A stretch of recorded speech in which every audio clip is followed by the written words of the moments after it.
हरिओम नमस्कार। बहुत स्वागत है आपका आश्रमी यूट्यूब चैनल पर। आप सबों ने कभी न कभी एस्ट्रो वास्तु का नाम अवश्य सुना होगा। एस्ट्रोलॉजी अर्थात आपकी जन्म कुंडली या जन्म पत्री भी जिसे कहते हैं, और वास्तु अर्थात जिस घर में आप रहते हैं उन दोनों के ग्रह के पोजीशन, जो प्लैनेट्स बैठे हैं।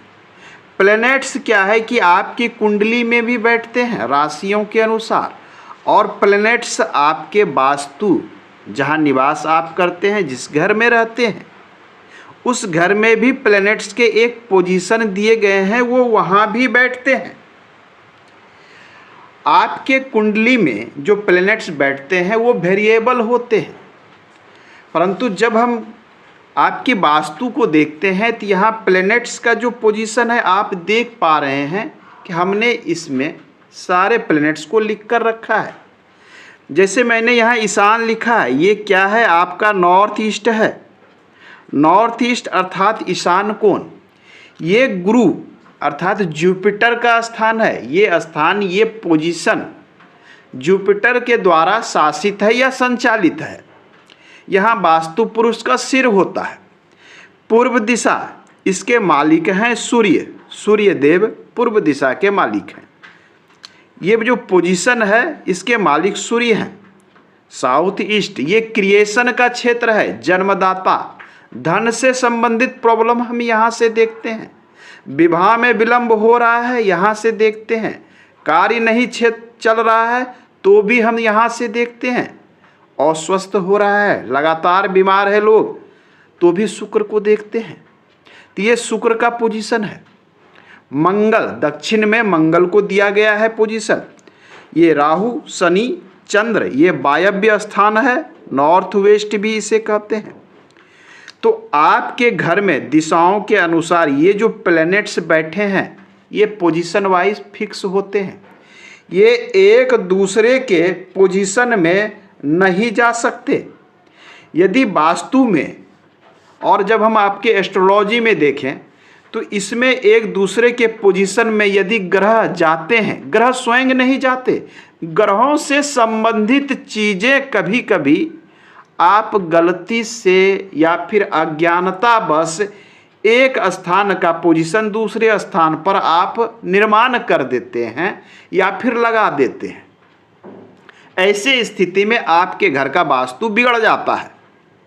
थोड़ा सा इसे हम गौर से देखेंगे। मैं फिर से बता रहा हूँ कि मैं देखता हूँ कि शुक्र से संबंधित चीज़ें गुरु बृहस्पति के स्थान पर यदि चला जाए या गुरु बृहस्पति से संबंधित चीज़ें शुक्र के पोजीशन पर आ जाए तो समस्या क्रिएट होगी। ये स्थान है देवों का, और ये शुक्र क्या है? शुक्र को माना जाता है दानव ग्रह। ग्रहों में जो पोजीशन होते हैं उसे थोड़ा सा देखें। इसमें देवता ग्रह भी होते हैं, देवता ग्रह, और दानव ग्रह होते हैं। दानव, इन दोनों में आपस में नहीं बनता है। इन दोनों में आपस में कॉम्बिनेशन नहीं है। देवता ग्रह और ये दानव ग्रह। गुरु क्या है? देवता ग्रह है। सूर्य क्या है? देवता ग्रह है। मंगल क्या है?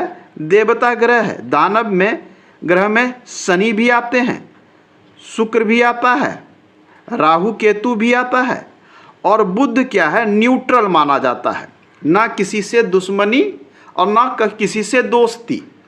अब आइए, हम बात कर रहे थे कि जब एक ग्रह से रिलेटेड चीज़ें दूसरे ग्रहों में चली आती है तो समस्याएं उत्पन्न होती है। मान लिया जाए आपने यहाँ रसोई क्रिएट कर दिया गुरु के सामने, तो शुक्र से संबंधित एक्टिविटी यहाँ कर दी, और ये देव गुरु हैं, ये राक्षसों के गुरु हैं, तो समस्या क्रिएट होगी। तो हम जब आपकी कुंडली को देखें तो कुंडली में चीज़ों को थोड़ा सा समझने का हम प्रयास करते हैं कि कुंडली में क्या है कि कुल 12 राशियां होती है, और जब हम कुंडली को देखते हैं तो कुछ इस प्रकार से आपको दिखेगी कि उसमें कुल 12 खाने या 12 घर होते हैं। ये 12 खाने होते हैं, 12 घर होते हैं, और इन 12 खानों में क्या है? 9 प्लैनेट्स। प्लैनेट्स की संख्या 9 है। 9 ग्रह हैं वो अलग अलग स्थान पर बैठे होते हैं और प्रत्येक खाने का अलग अलग गुण धर्म है, उसके अनुसार उसकी एक्टिविटी होती है। उसी प्रकार से आपके वास्तु में अलग अलग पोजीशन का अलग अलग गुण धर्म होता है, उसके अनुसार उसकी एक्टिविटी देखी जाती है। 12 राशियां और 9 प्लैनेट्स, इसमें पोजीशन फिक्स होता है, परंतु जब हम आपकी कुंडली देखेंगे, आपके घर के अन्य लोगों की कुंडली देखेंगे और आपके मित्र की कुंडली देखेंगे, सब में एक अंतर दिखाई पड़ेगा।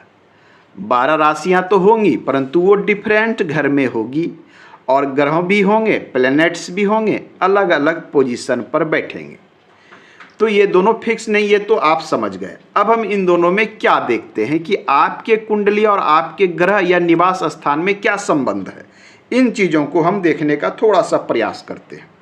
जैसे आपको लगता है या किसी व्यक्ति जो घर का वास्तु जांच कराने जाता है, किसी गुरुजी के पास आप जाते हैं, किसी भी वास्तुशास्त्री के पास जब आप जाते हैं तो आप उनको अपने घर का एक प्लान या घर का एक नक्शा जो भी आपके पास अवेलेबल है उनके सामने रखते हैं।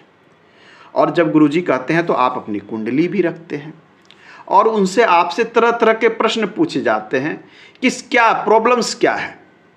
आप जैसे ही कहते हैं कि हम जो प्रॉब्लम है उसका कारक यदि आप स्वयं हैं, मान लिया जाए आपके साथ जो समस्या चल रही है उसके कारक आप स्वयं हैं, आपको ऐसा लगता है कि जो समस्याएं पिछले 2 साल से आपके साथ चल रही है उसका समस्या आप स्वयं हैं, तो कुंडली में यह जो घर है ये आपके स्वयं का निर्धारण करता है।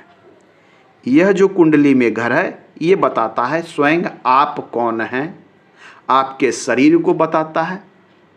अलग अलग घर के गुण धर्म अलग हैं। यह क्या बताता है, ये आपके कुटुंब को बताता है, दूसरा भाव। ये दूसरा भाव कुटुंब को बताता है, सगे संबंधियों को बताता है। तीसरा भाव क्या बताता है, आपके भाई बहन को बताता है। इस प्रकार से सभी भावों का पोजीशन भाव के जो हैं एक्टिविटी या गुण धर्म बने हुए हैं। अब मान लिया जाए ये पोजीशन क्या है, ये आपके सपोर्टर्स, सहयोगी, आपके पति या पत्नी का घर है, उनकी स्थिति उनके विषय में बताता है। ये 10वां भाव क्या बताता है, आपके कर्म को बताता है, आपके नेचर ऑफ वर्क, कार्य को बताता है, ये खर्च को बताता है। तो इस प्रकार से इन सारी चीज़ों को हम बांट लिए हैं। ये फिक्स है ये कौन सा भाव क्या बताएगा, लेकिन ग्रहों का पोजीशन, राशियों का पोजीशन फिक्स नहीं है। अब देखिए, कोई व्यक्ति आता है वो कहता है कि जो समस्याएं चल रही है उसका उत्तरदायित्व या जिम्मेवार वो स्वयं है। जब उसने ये मान लिया कि वो स्वयं है और आपने पाया वो स्वयं है, तो स्वयं वो जब बता रहा है तो स्वयं कौन है, ये लग्न स्वयं है। यहाँ पर शनि बैठा है, चंद्र बैठा है, हो सकता है कि आपके यहाँ पर सूर्य बैठा हो सकता है कि यहाँ पर आपका मंगल बैठा हो। तो यहाँ पर जब हमने देखा कि शनि और चंद्र बैठा है और वो समस्या जो है उसके कारक वो स्वयं है, तो यहाँ पर जो शनि का स्थान है ये शनि और चंद्र ये पोजीशन।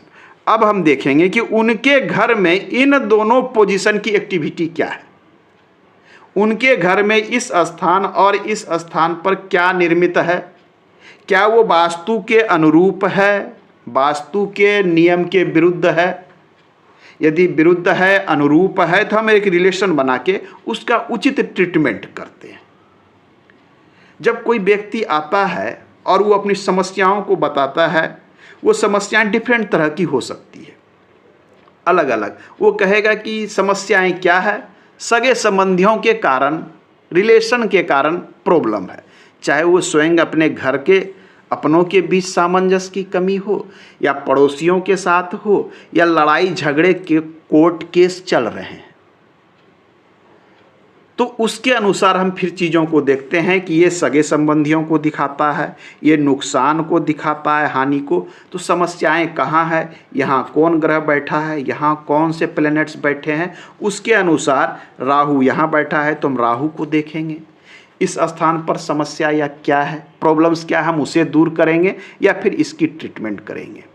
तो थोड़ी सी जब हम एस्ट्रो वास्तु पे जाते हैं तो चीज़ें थोड़ी सी विस्तृत रूप में हो जाती है, लेकिन जब हम सटीकता से पकड़ने का प्रयास करेंगे तो बहुत ही सटीक निर्णय हम इस पर ले सकते हैं। ये तो है वास्तु से संबंधित चीज़ें। अब आइए हम एक दो चीज़ें और जान लें। जब आप किसी कुंडली को देखते हैं तो आप उसमें नंबर्स को थोड़ा ध्यान में देखें।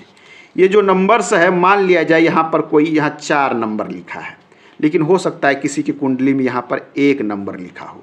यहाँ नंबर कोई भी लिखा हो, लेकिन भाव नहीं बदलेगा। ये हमेशा क्या होगा? प्रथम भाव होगा।